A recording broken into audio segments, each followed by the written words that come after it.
Hi, this is Lee Garrett and welcome to another weekly tip video.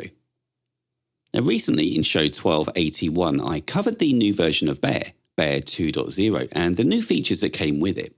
It's definitely an upgrade for sure and worth looking at if you want to have a solid note-taking application that's easy to use, feature-rich but still looks great. Now, that video covered the Mac version and today I just want to quickly touch on the iPad version as well. Because whilst it's pretty much the same as its Mac counterpart, there are a few nuances with it that are just worth showing because Bear is great on iPad. Okay, I'm here on my demo machine and I'm going to open Bear. Now I've made no changes to my Bear notes here since recording show 1281. All of them are still the same as we had then, and I can view the sidebar by tapping on this button here. Now just as a reminder, these groups here are all actually tags, so when I tap on wishlist, all of the notes in here, so to play, to watch, to read and to buy, they all have the hashtag wishlist tag in them. And it is a nice way of grouping similar items and allowing notes to be in more than one group. Now this to play note here was locked in the last video on macOS, and is it still locked here on iPad? Well, it is indeed.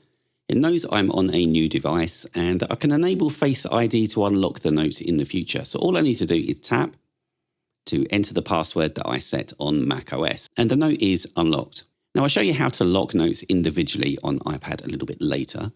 Then all of the other tags that I set up in the last video and their associated notes are all here as I make my way down. Now the synchronization is great, but it's important to note syncing between devices is only available if you have a Bear Pro subscription. So I'll tap on the settings button here. And we can see here I've got the Bear Pro subscription enabled. And this does work through family sharing, so this demo account that I'm using here is part of my iCloud family, and I bought the subscription with my master account, so one purchase will work with all members of your family that you've got set up for family sharing.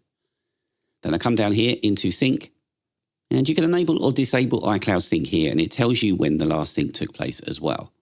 Okay, so that's synchronization. Let's take a look around the interface a little bit more here. So up here in the top left, I can tap, and we can see our sync status.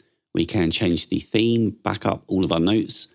We can restore from a backup as well as import individual notes as well. Then finally at the bottom, you can change the sort order for the tags list. It's currently sorted by title, but you can sort them by the number of notes contained within each tag as well. Now onto the notes list now, and at the top you can tap, and this will hide the sidebar to give yourself a little bit more room. Then tap on a note to show it in the main window for editing. And in the top right hand corner of that note, you can tap the ellipses. And this is where you can carry out features that were all covered in video 1281. So I'm not going to go into them here. You can also get to the info panel that shows stats about your note from this button. That's just a quick preview of one of this week's Apple-related tutorials from Screencasts Online.